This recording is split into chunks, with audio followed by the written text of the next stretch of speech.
नमस्कार दोस्तों, स्वागत है आप सभी का हमारे YouTube channel only set practice में। तो आज हम लोग बीपीएससी बिहार दरोगा का सेट नंबर 1 को करने वाले हैं। तो आइए हम लोग वीडियो को बिना देर के स्टार्ट करते हैं, ठीक है। तो आज का हमारा पहला प्रश्न का अगर बात करें तो आज का हमारा पहला प्रश्न, निम्नलिखित में से कौन सा एक अन्य तीनों के समसामयिक नहीं है, मतलब ये तीनों में अलग कौन है।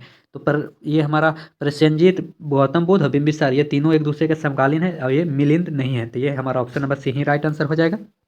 फिर बात करें निम्नलिखित 4 वेदों में किस वेद में जादुई माया और वशीकरण का वर्णन है। तो ये है हमारा अथर्ववेद में, ठीक है। ऑप्शन नंबर सी हमारा राइट आंसर हो जाएगा। अगर अथर्ववेद का बात करें तो इसमें कुल 20 मंडल हैं, ठीक है। इसमें मंडल की संख्या कितने हैं, तो इसमें 20 मंडल है, 731 सूक्त है और 5839 मंत्र है इसमें, ठीक है। आगे चलते हैं। सांभर झील निम्नलिखित नगरों में से किसके निकटतम है। तो सांभर झील ये हमारा हो जाएगा Jaipur, B, option number B हमारा राइट आंसर हो जाएगा, ठीक है। फिर है विक्टोरिया जलप्रपात किस नदी से संबंध है। तो विक्टोरिया का अगर हम बात करें तो विक्टोरिया ये जैम्बेज नदी हो जाएगा, ठीक है। ऑप्शन नंबर डी हमारा राइट आंसर हो जाएगा। फिर है फिर बात करें भारत के उपराष्ट्रपति को पदच्युत करने का संकल्प निम्नलिखित में से कहाँ प्रस्तावित किया जा सकता है। तो ये हमारा किया जा सकता है केवल राज्यसभा में, ठीक है। राज्यसभा हमारा राइट आंसर डी हो जाएगा। फिर बात करें भारत के संविधान से संबंधित निम्नलिखित युग्म में से कौन सा एक युग्म सुमेलित नहीं है, ठीक है। तो ये हमारा शेयर बाजार संवर्धित सूची का विषय नहीं, यही हमारा गलत हो जाएगा, ठीक है। ऑप्शन नंबर बी हमारा राइट आंसर हो जाएगा। अगर वन का बात करिए तो संवर्धित सूची का विषय है, जिसमें राज्यसभा, राज्य सरकार और केंद्र सरकार दोनों इस पे कानून बना सकता है। डाक घर बचत बैंक का बात करें तो ये संघ सूची का विषय है, जो इस पर केंद्र सिर्फ अपना कानून बना सकता है। लोक स्वास्थ्य का बात करें तो ये राज्य सूची का विषय है, इसमें राज्य सरकार सिर्फ अपना कानून बना सकता है। फिर बात करें डूरंड कप किस खेल से संबंधित है। डूरंड कप जैसा कि जानते हैं कि ये हमारा फुटबॉल से संबंधित है, ठीक है।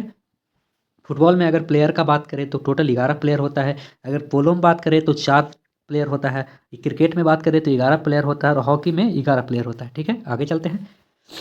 निम्नलिखित में से कौन सी रचना संत तुलसीदास की नहीं है। इसमें तुलसीदास की रचना का अगर बात करें तो साहित्य रत्न इनकी नहीं है, बाकी कविता कवितावली, गीतावली और विनय पत्रिका ये तीनों तुलसीदास की है, ठीक है।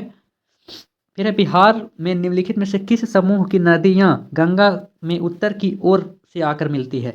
तो ये मिलने वाली नदी का बात करें तो गंडक, कमला और बागमती, ये हमारा राइट आंसर सी हो जाएगा, ठीक है। फिर है बिहार के किस स्थान पर भारतीय राष्ट्रीय कांग्रेस का 1922 में अधिवेशन हुआ था। तो 1922 में अगर बात करें तो ये गया में हुआ था, ठीक है। अगर बात करें अधिवेशन किए कौन थे तो चित्तरंजन दास के द्वारा यहाँ किया गया था, ठीक है। भारतीय संविधान का कौन सा अनुच्छेद संवैधानिक प्रावधानों की संघीय संसद राज्य विधानपालिका द्वारा बनाए गए नियम कानून का पर प्राथमिकता प्रदान करता है। तो ये हमारा हो जाएगा 245 अनुच्छेद, ठीक है। 245 हमारा राइट आंसर सी हो जाएगा। फिर इसी तरह से अगर है अनुच्छेद 32 तो इसमें संवैधानिक उपचारों का उपयोग है, ठीक है। संवैधानिक उपचारों का प्रावधान इसमें अनुच्छेद 32 में, जिसको डॉक्टर भीमराव अंबेडकर द्वारा संविधान का आत्मा कहा गया। आगे चलते हैं। राज्यसभा का सभापति कौन होता है। तो जैसा कि राज्यसभा के जानते हैं उपराष्ट्रपति सभापति होता है, ठीक है। ऑप्शन नंबर बी हमारा बिल्कुल राइट आंसर हो जाएगा। ये किस अनुच्छेद से है, तो ये अनुच्छेद 64 के तहत ये राज्यसभा का सभापति उपराष्ट्रपति होता है, ठीक है। भारतीय राजनीतिक व्यवस्था में इनमें से कौन सर्वोच्च है। अगर सर्वोच्च का बात करें तो संविधान से बड़ा इसमें कुछ नहीं है, ठीक है। तो आगे चलते हैं। फिर बात करें गदर क्रांति छिड़ने का सबसे महत्वपूर्ण कारण क्या था। तो ये प्रथम महायुद्ध शुरू होना था, ठीक है। जैसा कि जानते हैं गदर क्रांति हुआ कब था, तो ये 1913 में हुआ था, जिसमें लाला हरदयाल के द्वारा गदर पार्टी की स्थापना होता है, ठीक है। आगे चलते हैं। किस अधिवेशन में होमरूल लिंग समर्थन अपनी राजनीतिक शक्ति का सफलतापूर्वक प्रदर्शन कर सके। तो ये हमारा कांग्रेस का 1916 का लखनऊ अधिवेशन था, ठीक है। आगे चलते हैं। मौना लोआ उदाहरण है। मौना लोआ जैसा कि जानते हैं यह एक ज्वालामुखी है जो कि प्रसुप्त ज्वालामुखी है। ऑप्शन नंबर बी हमारा राइट आंसर हो जाएगा। अवसादी शैलों के लिए निम्नलिखित में से कौन सा कथन सत्य है। तो जैसा कि जानते हैं अवसादी चट्टान के बारे में, तो ये हमारा ये सेल सत्रों में निक्षेपित है, ठीक है। ये सत्र में निक्षेपित होता है। ऑप्शन नंबर सी हमारा राइट आंसर हो जाएगा। फिर है शिवालिक शैल समूह के दक्षिण के भाभर क्षेत्र उदाहरण है किसका। तो ये गिरिपद स्थिति का, ठीक है। Option number C right answer हो जाएगा। द्वीपों का समूह लक्षद्वीप, द्वीपों का समूह लक्षद्वीप ये प्रवाल से उत्पत्ति इसका हुआ, प्रवाल भित्ति से इसका उत्पत्ति हुआ है। फिर बात करें वर्तमान मूल्य पर प्रति व्यक्ति की आय की वृद्धि दर स्थिति मूल्य पर प्रति व्यक्ति आय की वृद्धि दर से अपेक्षाकृत अधिक है, क्योंकि स्थिर मूल्यों पर प्रति व्यक्ति आय की वृद्धि दर में रखा जाता है। तो ये रखा जाता है क्या? तो मुद्रास्फीति की वृद्धि दर। ऑप्शन नंबर सी हमारा राइट आंसर हो जाएगा।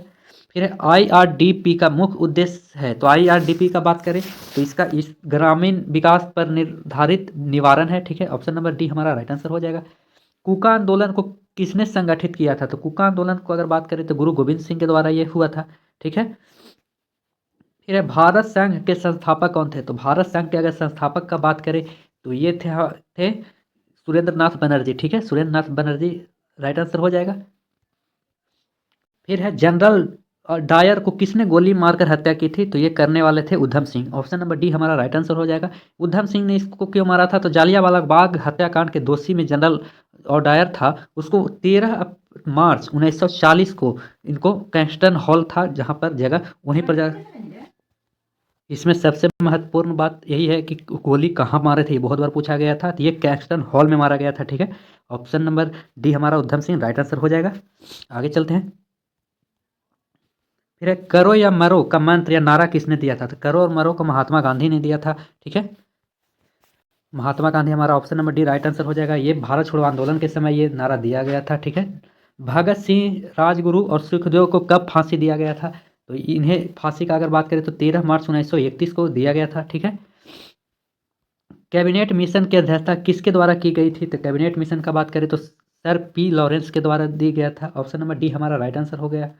ठीक है, अगर कैबिनेट मिशन का बात करें तो इसकी स्थापना 24 मार्च 1946 को इसकी स्थापना होता है। ये पहली बार ये आया था। ठीक है, जयप्रकाश नारायण किस पार्टी से संबंधित है? जयप्रकाश नारायण का बात करें तो समाजवादी पार्टी से है संबंधित। ठीक है, फिर है भारत में सबसे पहले रेल मार्ग तैयार हुआ था? तो सबसे पहले भारत में रेल मार्ग 1853 में तैयार हुआ था, ये लॉर्ड डलहौजी के काल में। ठीक है, फिर बहुत बार पूछा गया था कि सबसे ज़्यादा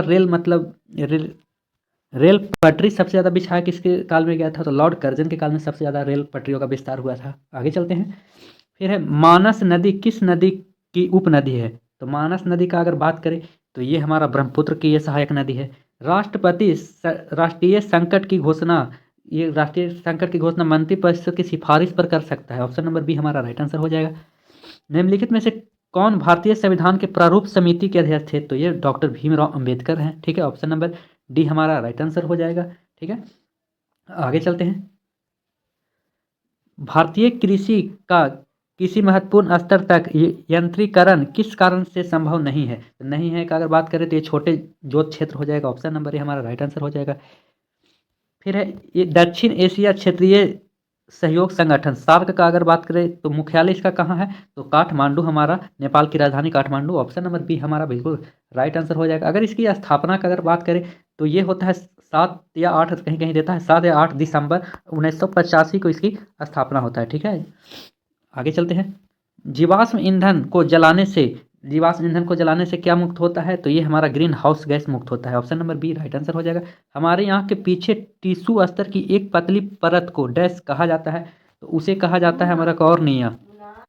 तो ऑप्शन नंबर बी हमारा कॉर्निया राइट आंसर हो जाएगा। अगर इसी में बात करें कि प्रतिबिंब कहाँ बनता है तो प्रतिबिंब रेटिना पर बनता है। ठीक है, और सबसे ज़्यादा कॉर्निया से पूछा जाने वाला सवाल है कि जैसे नेत्रदान जब होता है तो नेत्रदान में कौन सा भाग आँख का दिया जाता है? तो ये कॉर्निया को ही दान में दिया जाता है। ठीक है, आगे चलते हैं। और प्रतिबिंब का अगर बात करें तो इसमें वास्तविक, उल्टा और वस्तु से छोटा प्रतिबिंब बनता है। ठीक है, आगे चलते हैं। पृथ्वी कितने डिग्री 1 घंटे में घूमती है? तो 1 घंटे में अगर बात करें तो पृथ्वी 15 डिग्री ये घूमती है। ठीक है, आगे चलते हैं। एक ज्वालामुखी से निकलने वाले मैग्मा को डैश कहा जाता है? तो मैग्मा को जैसा कहा जाता है लावा। ठीक है, ऑप्शन नंबर बी हमारा राइट आंसर हो जाएगा। आगे चलते हैं। डैश एक अंडा देने वाली स्तनपायी है? तो अंडा देने वाली अगर स्तनधारी का बात करें तो ये हमारा प्लेटपस हमारा राइट आंसर डी हो जाएगा। ठीक है, फिर डैश पेल्विक में एक नाशपाती के आकार की मांसपेशी की बोरी होती है, तो उसको क्या कहते हैं? तो उसे कहा जाता है मूत्राशय। ठीक है, ऑप्शन नंबर ए हमारा बिल्कुल राइट आंसर हो जाएगा। फिर है नेत्र का कौन सा हिस्सा आंख की पुतली के व्यास और आकार को नियंत्रित करता है? तो नियंत्रण करने वाला काम आइरिस का है। ठीक है, आइरिस हमारा राइट आंसर हो जाएगा। आगे चलते हैं। प्रकाश के व्यवहार और गुणों के अध्ययन को डैश कहा जाता है? तो उसे कहा जाता है हमारा ऑप्टिक्स, ठीक है, ऑप्टिक्स हमारा option number B right answer हो जाएगा। फिर है यह हमारे सौरमंडल का निकटतम तारा है। तो सौरमंडल का सबसे अगर निकटतम तारा का अगर बात करें तो प्रेक्सिमा सेंचुरी है, ठीक है। अगर सबसे पहला नंबर पर बात करें तो सूर्य है सबसे नज़दीक, उसके बाद प्रेक्सिमा सेंचुरी, ठीक है। आगे चलते हैं। डैश एक छोटी मेमोरी डिवाइस के रूप में प्रयोग किया जाता है। तो इसमें रैम का प्रयोग किया जाता है, ठीक है। अगर रैम का फुल फॉर्म का बात करें तो रैंडम एक्सेस मेमोरी होता है, ठीक है। यूरिया का रासायनिक सूत्र क्या होता है? तो यूरिया का रासायनिक सूत्र का अगर बात करें तो CH4N2O होता है, ठीक है। बहुत बार पूछा गया है कि प्रयोगशाला में सबसे पहले बनाया क्या गया था, तो यूरिया को ही मतलब बनाया गया था, ठीक है। आगे चलते हैं। डैश दंत चिकित्सा में चांदी, तांबे आदि जैसे धातु के साथ पारा के मिश्रित धातुओं का उपयोग किया जाता है। तो इसमें क्या किया जाता है? अमलगम का, अमलगम राइट आंसर ये हो जाएगा। फिर है आइडियो आवृत्ति की एक्सिस इकाई क्या होता है? तो आइडियो इस सब का बात करें तो इसको हर्ज में मापा जाता है, ठीक है। हर्ज HZ से सूचित करते हैं, हर्ज हमारा राइट आंसर हो जाएगा। फिर है पेट में मौजूदगी पाचन के दौरान एंजाइम की सक्रिय का कारण क्या होता है? तो जैसा कि जानते हैं ये HCl होता है, हाइड्रोक्लोरिक अम्ल, जो पेट में पाया जाता है, ठीक है, अमाशय में।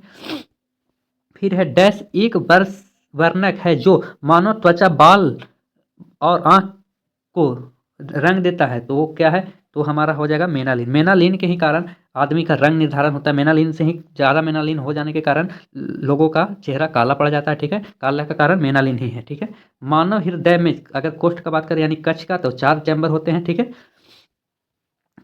किस रोग के लिए व्यापक परीक्षण किया जाता है? तो अगर बात करें तो ये किया जाता है हमारा अंतर्ज्वार का। ऑप्शन नंबर ए हमारा राइट आंसर हो जाएगा। आयोडीन की कमी के कारण होता है। तो आयोडीन की कमी से जैसा कि जानते हैं थायराइड होता है। ऑप्शन नंबर बी हमारा राइट आंसर होगा। और थायराइड को ही अंतःस्रावी ग्रंथि मतलब बोला जाता है, सबसे बड़ा ग्रंथि ये है।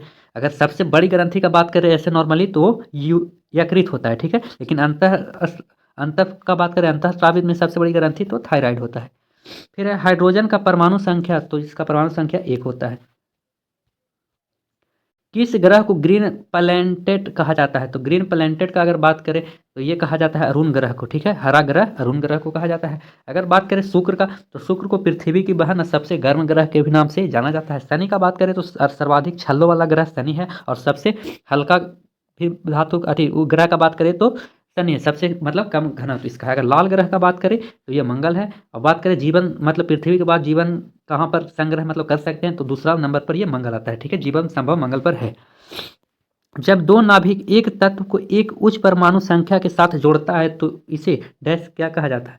तो इसे कहा जाता है परमाणु संलयन, ठीक है। ऑप्शन नंबर ए हमारा राइट आंसर हो जाएगा। अगर बात करें परमाणु संलयन का, तो जैसा कि जानते हैं सूर्य ये सब जो होता है वो नाभिकीय संलयन पर कार्य करता है, ठीक है। और नाभिकीय विखंडन पर परमाणु बम ये सब कार्य करता है। कमरे के ताप पर अधिकांश तत्व अब डैश अव्यवस्था में होता है। तो कमरे के ताप पर कौन तरल अवस्था में होता है? जैसा कि जानते हैं पारा तरल अवस्था में होता है। जीव विज्ञान की एक शाखा है जो गुणसूत्रों के तुलनात्मक अध्ययनों को उपयोग कर जीवों के वर्गीकरण के साथ काम करती है, वह कहलाती है। तो वह कहलाता है हमारा साइटोटेक्सोनॉमी, ठीक है। साइटोटेक्सोनॉमी, ठीक है। ऑप्शन नंबर ए हमारा राइट आंसर हो जाएगा। वायुमंडल के अध्ययन को डैश कहा जाता है? तो वायुमंडल के अध्ययन को कहा जाता है मौसम विज्ञान, ठीक है। फिर है PSLV डैश के लिए संक्षिप्त है। तो PSLV का बात करें तो ये उत्तर ध्रुवीय उपग्रह लॉन्च वाहक है। ऑप्शन नंबर ए हमारा राइट आंसर हो जाएगा। तो आज के लिए हमारा इतना ही प्रश्न था, मिलते हैं नेक्स्ट वीडियो में। जय हिंद।